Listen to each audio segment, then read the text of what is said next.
Now I'm over here making $60,000 a year. That's a good amount of money. That is full-time producer status. You just have to and you could do it too. This is exactly what I did to become a full-time music producer by the age of 20. I'm going to walk you through my first sales, break down the multiple income streams, and also show you what I did right and what I did wrong so that you can copy me and learn from my path. If you don't know who I am, I'm Nile. I'm a multi-platinum music producer who's worked with artists like Lil Baby, Chris Brown, Pooh Shiesty, Raul Rodriguez, and the list goes on. But it wasn't always like that. See, I was always a kid who liked music, but I never really took it serious until 2020 when the world shut down. That's when I decided that I was going to lock in. I was going to focus. I was going to dedicate every single waking hour to making music. I sold my PS4. I decided that I wasn't going to be hanging out like that anymore, going out, and I just decided to lock in. But at this time, my music was not monetized yet. So this is the first lesson to take from my story. You need to get nice before you monetize. As a producer, you're a business, and your beats, your music, all the things that you put out are your product. Who wants to get a bad product? Nobody. So make sure your product is amazing before you start to put things out for sale. Now, once I got to a place where I felt like, my music was hitting, I felt like I was really good, I started to post beats on YouTube. Now, spoiler alert, I didn't blow up off of type beats on YouTube. However, this is how I got my first online beat sale, and I did learn a lot of lessons during this period of just posting beats every day to YouTube. One of those lessons is a mistake that I made that you may be able to learn from.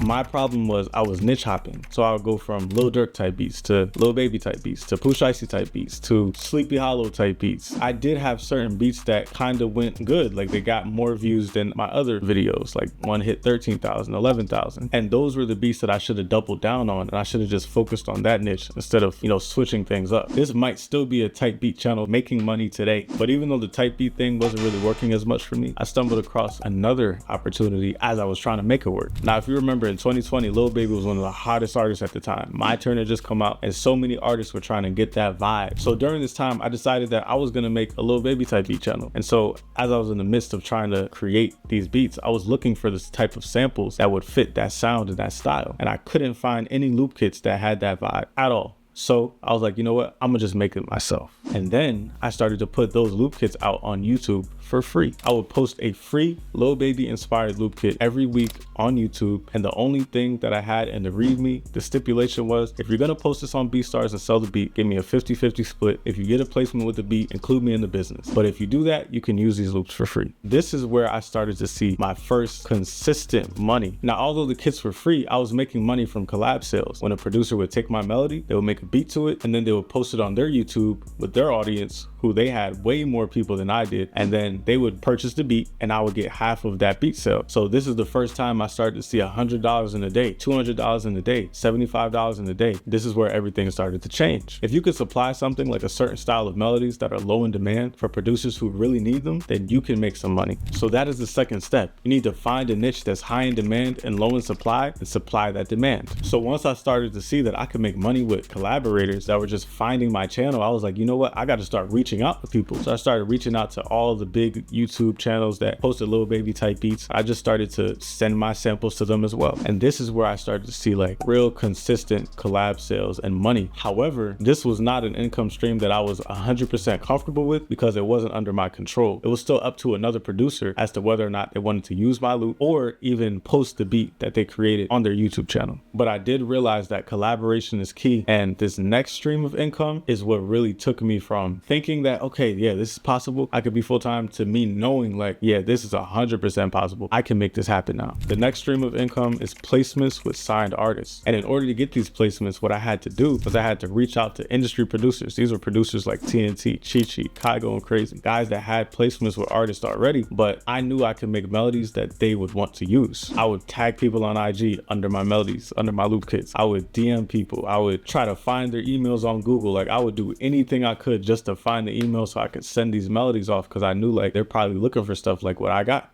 During this time period, the first major placement I got was a song called Push Start by Tusi. And I believe I got paid around $1,000 to $1,500 for the fee for the producer advance. And I was like, whoa, okay. I just need a few of these a month and, I'll be straight.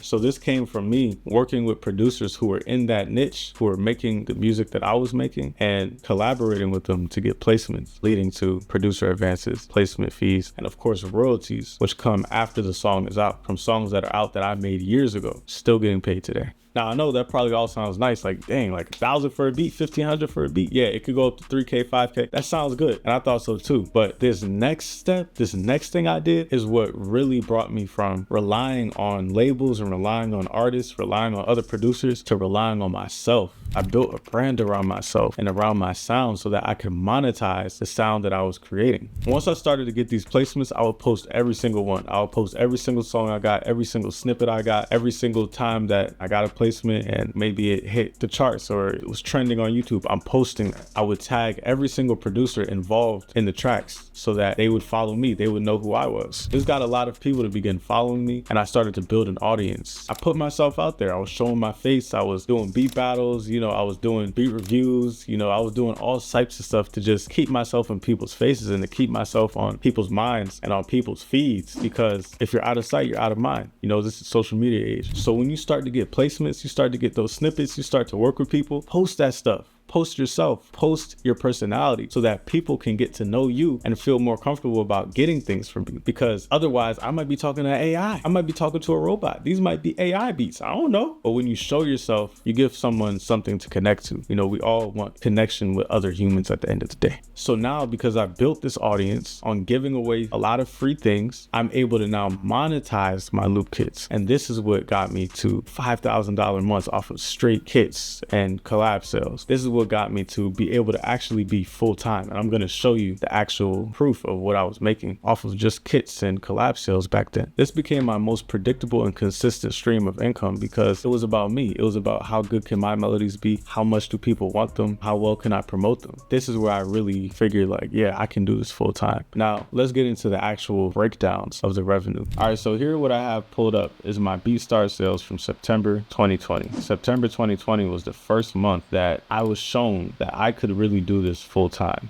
I had made $3,969.02 and $1,299.15 of that was from collab sales. So of course you can live off of this, right? You live in a spot, might be $1,200 rent. Now you got $2,700 left, little car payment, $500 or something like that. Rest of the money you make groceries and then, saving and stuff like that. So in September of 2021, we made 3,969.02. Now, I did get 2 placements in August, but I didn't get paid until around September. So if we have $1,500 from one placement, $1,000 from another placement, that's $6,469. So that's how much I actually made in this time period. That's a good amount of money. That is full-time producer status, okay? I just want you to know that it's very possible you can do this thing. You just have to find a niche that people want. You gotta be good at it. And then you have to grind and be consistent with it. I was posting the kits every single week, no break. Okay, let's look at January for a second. Let's look at how that looked.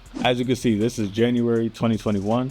You have less collab sales, but way more net sales. So now I'm over here making about $60,000 a year if I make $5,000 a month consistently. And this is all off of me doing kits, just selling different loop kits, selling different MIDI kits, things that people were needing at the time. So you have to provide things that people need or want. But in order to do that, you have to get nice. In order to provide those things to people, you got to build an audience around yourself. And a good way to build an audience around yourself is actually being good at the stuff that you're doing and showing proof of it through the placements that you're getting and through the connections that you're making. And so that was the pathway that I took.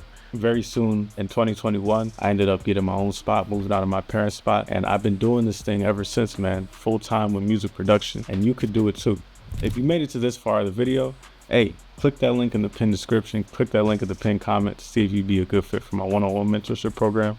I help you to create strategies for yourself, to brand yourself and to get yourself out there, but also to create a strategy for monetization. I help you to get nice, first and foremost, on your beats and your melodies and everything else that comes with this music production thing. So if that's something you're interested in, make sure you hit the link in the pinned comment and book a call with me to see if you'd be a good fit for my one-on-one mentorship. With that being said, it's Nile Waves. Peace.